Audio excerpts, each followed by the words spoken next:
Here are top foods that on a normal day should be avoided assiduously by diabetics and pre-diabetics.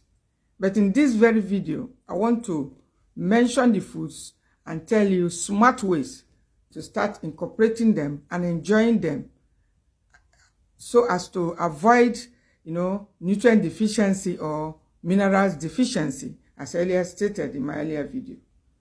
So there are fruits, very healthy fruits, but very, very high in glycemic index. Such fruits includes bananas, ripe bananas. If you're a pre-diabetic or you're diabetic, banana should be a no-go area for you. But I have good news for you, my dear. You can safely consume your banana by also pairing it up with chia seed. If you don't like to spoil the taste of your banana because of the, bland taste of the chia seed, you can take the chia seed before the banana, or you can chew some cloves immediately after the banana, or you can even sprinkle some cinnamon on the banana because cinnamon helps with natural insulin production. And additionally, you can also boil some guava leaves and keep it by your side. These are top foods that you can use. Fruits like tamarind. Tamarind is a very healthy food.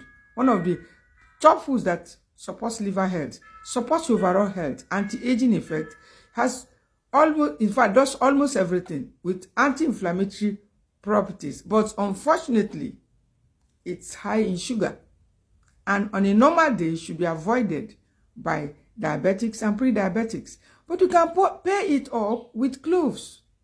Soak it and soak it along with your cloves, or consume it together. It won't spike your sugar. Add some cloves to it. What about your watermelon? Watermelon is one of the dangerous fruits also on a normal day. But you shouldn't avoid all of them. You can sprinkle some cinnamon.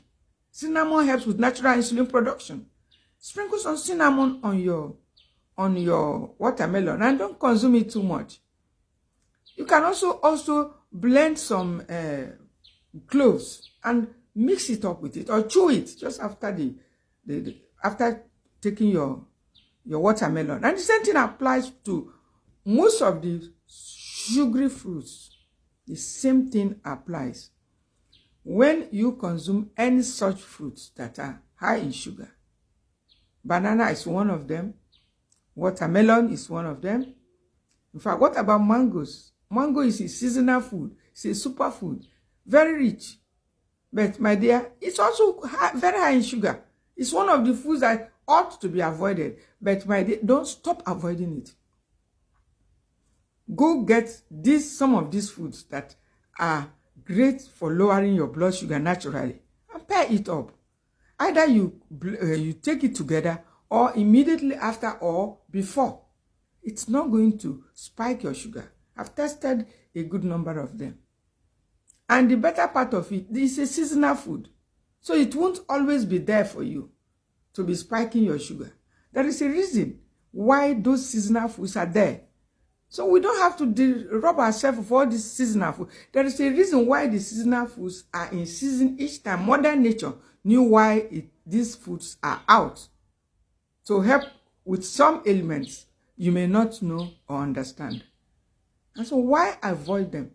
There are smart ways, and I mentioned some of them. The top food that can help you can even green tea is a great one. If you take green tea, it's good in lowering blood sugar. Mint tea is also one of the teas that can help you lower blood sugar naturally without any side effect. If you have taken any of those, any of such foods that you think will naturally spike your sugar, you go and start chewing your cloves right away. That's what I do. Recently, I had to finish a bowl of rice. Even had to, top it up with another bottle of drink, which is also a sugary one. But guess what? I chewed some cloves, and thereafter, I had a cup of mistoto tea, which is an anti-inflammatory tea. It's an inflammation-fighting tea. And at the end of the day, I slept, woke up, my sugar was normal. Very, very normal. That's what we're saying. And so, on a normal day, you should say, I should avoid rice. I stopped avoiding. There was chicken dough in it. I have to add chicken and some vegetables. If you want to eat your rice, add chicken, add vegetables, then take it up with some other blood sugar. You can cook it with cinnamon. You can add ginger and turmeric spices. These spices will help.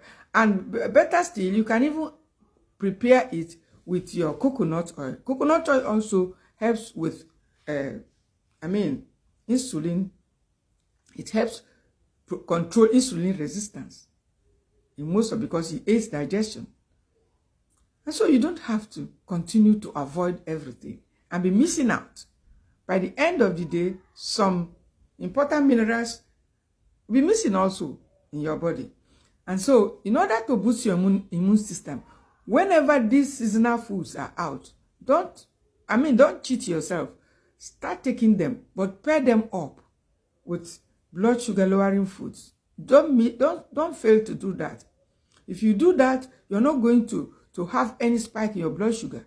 That's what I've been doing, so that you don't lose out. Enjoy your mangoes in moderation. 1 mango is okay. Enjoy your bananas. Stop avoiding all of them. They are quite high in sugar. Your pineapples, they're all sorts of sugar. Even oranges. If you take orange, which is also source of fiber, and you suspect the sugar is much, go ahead and chew your cloves. That's what I do. Before you take any of them, you can soak some cloves around and enjoy yourself. Boost your immunity when the seasonal foods are there. Stop avoiding this, avoiding that. Most of the fruits, almost all the fruits are high in sugar. Like I said, almost all the fruits, mention it, they're high in sugar. And so, how long will you continue to avoid all of them? And then, over time, there will virtually be nothing for you and I. And so, go ahead. Even if you need to take bitters, yes, to back it up with bitters. We have bitters. And in case you don't even like the bitters, there are several foods and drinks, more than the ones I mentioned, that can naturally tone down your blood sugar without allowing the effect of that sugary fruit or food to settle in your bloodstream. That's exactly what I'm talking about. Go ahead, enjoy yourself. And if you like this message, why not hit the follow button for more?